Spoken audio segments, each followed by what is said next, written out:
இந்த உலகத்தில் மனித சமுதாயத்தை படைத்தோம் என்று தன் திருமறை குர்ஆனில் தெள்ளத் தெளிவாக இறைவன் பேசுகிறான். உலகத்தில் மனித சமுதாயத்தை படைத்ததற்கான மிக முக்கிய நோக்கம் அவனை சோதிக்கிறான். நன்மையான காரியங்கள் செய்கிறோமா, அமல்கள் விஷயத்தில் கவனம் செலுத்தாமல் பாவமான காரியங்களை செய்து கொண்டிருக்கிறோமா? இந்த உலகத்தில் பிறந்திருக்கக்கூடிய அனைத்து மனிதர்களும் என்றைக்கோ ஒரு நாள் கண்டிப்பாக மரணத்தை தழுவியே தீரும். குல்லு நஃப்ஸின் ஸாயிகத்துல் மௌத். நீங்கள் உறுதியான கோட்டையில் இருந்தாலும் சரி, மரணத்தை நீங்கள் சுவைத்தே தீர்வீர்கள் என்று அல்லாஹ் ரப்புல் ஆலமீன் தன் திருமறை குர்ஆனில் கடுமையாக எச்சரிக்கை செய்கிறான். அந்த மரணத்தை சந்திப்பதற்கு முன்பாக வாழுகிற காலகட்டத்தில் எந்த அளவிற்கு அமல்களையும் நன்மையான காரியங்களையும் அதிகப்படுத்த முடியுமோ அதை அதிகப்படுத்தி பாவமான காரியங்களை விட்டு விலகி இருக்க வேண்டும். அல்லாஹ்வின் தூதர் ஸல்லல்லாஹு அலைஹி வஸல்லம் அவர்கள் மரணித்தவர்களை அடக்கம் செய்துவிட்டு கபருடைய வேதனையை பற்றியும் மறுமையுடைய வாழ்க்கையை பற்றியும் மறுமையில் இறைவன் கொடுக்கக்கூடிய வேதனைகளை பற்றியும் அச்சமூட்டி ஒவ்வொரு உரையிலையும் கடுமையாக எச்சரிக்கை செய்திருக்கிறார்கள். நபிகளார் சொன்னார்கள், மரணித்து விட்டார், நாம் அவரை அடக்கம் செய்துவிட்டு சென்று விடுவார். எழுப்பி சில கேள்விகள் கேட்கப்படும். உன் இறைவன் யார்? உன் தூதர் யார்? உன் மார்க்கம் என்ன? யார் உலகத்தில் வாழும் பொழுதே அமல்களையும் நன்மைகளையும் செய்து கொண்டு வாழ்ந்தார்களோ இந்த கேள்விகளுக்கு இலகுவாக பதில் சொல்லி விடுவார்கள். மிகவும் குறிப்பான ஒரு விஷயம் என்ன தெரியுமா? இப்ப இந்த கேள்விய யாரிடத்தில் கேட்டாலும் அனைத்து நபர்களும் பதில் சொல்லி விடுவோம். உன் இறைவன் யார்? அல்லாஹ் தான். உன் தூதர் யார்? முகமது நபி தான். உன் மார்க்கம் என்ன? இஸ்லாம் தான். இப்போது இந்த கேள்வியை யாரிடத்தில் கேட்டாலும் அனைத்து மனிதர்களும் பதில் சொல்லி விடுவோம். ஆனால் இந்த நேரத்தில் அனைவராலும் பதில் சொல்ல முடியாது. இப்ப நாம பதில் சொல்லிடலாம். நாம் மரணித்த பிறகு நம்மை எழுப்பி வானவர்கள் மூலியமாக இறைவன் எழுப்பி கேள்வி கேட்பானே, அனைவராலும் பதில் சொல்லிவிட முடியாது. யார் உலகத்தில் வாழும் பொழுது அதன்படி வாழ்ந்து நடந்தார்களோ, அல்லாஹ்வை மட்டுமே நம்பி அவனுக்கு இணை வைக்காமல் அல்லாஹ்வின் இறை தூதர் சொன்னதை வாழ்க்கையில் நடைமுறைப்படுத்தினார்களோ, இஸ்லாம் சொன்னதை யார் வாழ்க்கையில் நடைமுறைப்படுத்தினார்களோ அவர்களால் மட்டும்தான் இந்த இடத்தில் அல்லாஹ் வானவர்கள் மூலியமாக எழுப்பி கேட்பானே, இந்த இடத்தில் பதில் சொல்ல முடியும். அனைவராலும் பதில் சொல்ல முடியாது. அதன்படி யார் நடந்தார்களோ அவர்களால் மட்டும்தான் பதில் சொல்ல முடியும். இந்த 3 கேள்வி முடிந்த பிறகு சரியாக பதில் சொல்லிவிட்டால் நான்காவதாக ஒரு கேள்வி இருக்கிறதே, இதுவெல்லாம் எதன் மூலியமாக எங்கிருந்து நீ தெரிந்து கொண்டாய் என்று கேள்வி கேட்கப்படும். அப்போது அந்த அடியான் சொல்லுவான், திருக்குர்ஆன், அல்லாஹ்வுடைய வேதம். இந்த 4 கேள்விகளுக்கு சரியாக பதில் சொல்லிவிட்டால் நிம்மதியான உறக்கம் மறுமை ஏற்படுகிற வரைக்கும்.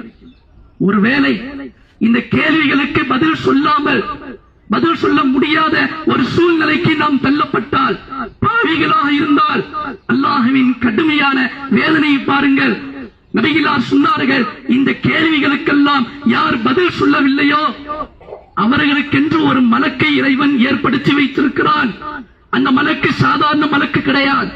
அந்த மலக்குக்கு கண்ணு தெரியாது, வாய் பேச முடியாது, காது கேட்காது, கையில் சாட்டை அல்லது சுத்தி.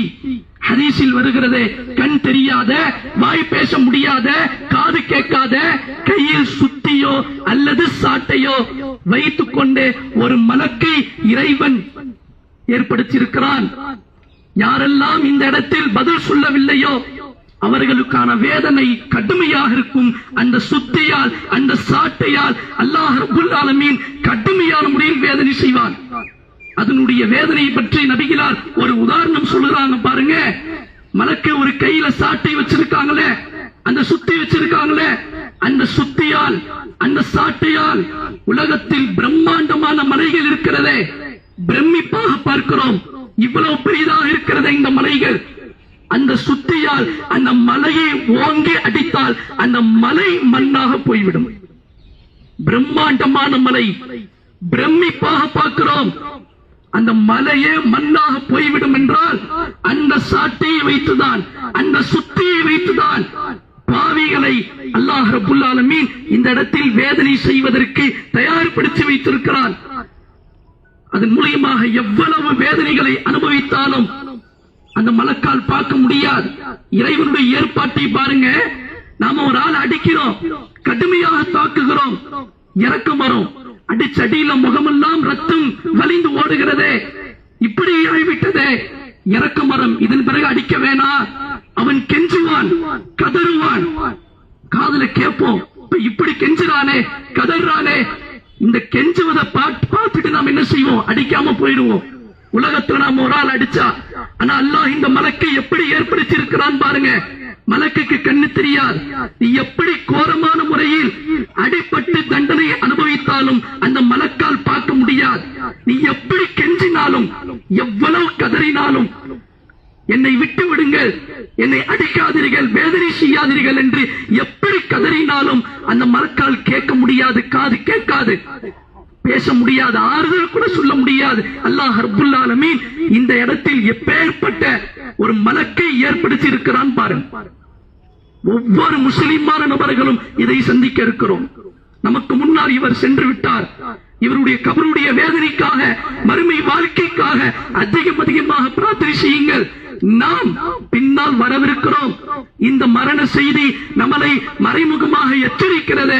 அடுத்த நான் தான், மறுநாளாக இருக்கலாம், அடுத்த மாதமாக இருக்கலாம், அடுத்த வருடமாக இருக்கலாம், என்றைக்கு ஒரு நாள் மரணத்தை சந்தித்தே தீர்வோம். நேற்றைய தினம் நன்றாக பேசியவர், தொழுகை ஜமாத்தோடு தொழுதவர், நலம் விசாரித்தவர், அடுத்த சில மணி நேரம் அவருக்கு இல்ல. கொஞ்சம் யோசிச்சு பாருங்க.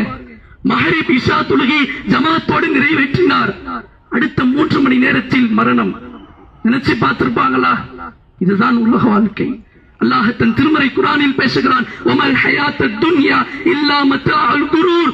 இந்த உலக வாழ்க்கை வீணும் விளையாட்டும் தவிர வேறில்லை. உலகத்துடைய வாழ்வில் முழுகிவிட வேண்டாம். நபிகள் நாயகம் ஸல்லல்லாஹு அலைஹி வஸல்லம் அவர்கள் கபருடைய வேதனைக்கு அதிகமாக பயப்பட சொல்லியிருக்கிறார்கள். அல்லாஹ்விடத்தில் பிரார்த்தனை செய்ய சொல்லியிருக்கிறார்கள். அவருடைய கபருடைய வேதனைக்காக பிரார்த்தனை செய்வோம், மறுமை வாழ்க்கைக்காக பிரார்த்தனை செய்வோம். இந்த ஜனாசாக்கள், இந்த மரணங்கள் நமக்கு ஒரு படிப்பினை. நாமும் இங்க வரவிருக்கிறோம். அந்த கேள்விகளுக்கு சரியாக பதில் சொல்ல வேண்டும் என்றால் உலகத்தில் வாழும் பொழுதே அதன்படி நடந்திருக்க வேண்டும். அதன்படி நடந்திருந்தால் அந்த கேள்விகளுக்கு பதில் சொல்லிவிட்டு நிம்மதியான உறக்கம் மறுமை நாள் ஏற்படுகிற வரைக்கும் இறைவன் தருவான். பதில் சொல்லாவிட்டால் அல்லாஹ்வின் கடுமையான வேதனை இந்த நேரத்தில், இந்த இடத்தில் இருந்து மறுமை நாள் ஏற்படுகிற வரைக்கும் அல்லாஹ் வேதனை கொடுப்பான். அதிகமாக பிரார்த்தனை செய்வோம். நமக்காகவும் அவருக்காகவும், குறிப்பாக அவரை இழந்து வாழக்கூடிய அவருடைய குடும்பத்தாருடைய மன அமைதிக்காக பிரார்த்தனை செய்வோம். தனித்தனியாக பிரார்த்தனை செய்வோம். அதிகமாக பிரார்த்தனை செய்யும். பாவத்திற்கு அப்பாற்பட்டவன் இந்த உலகத்தில் எவரும் கிடையாது. குலிக்கல் இன்சானுல் லஈஃபா. மனிதர்களை இறைவன் பலவீனமாகத்தான் படைத்திருக்கிறார். பாவங்கள் செய்யக்கூடியவர்கள் தான்.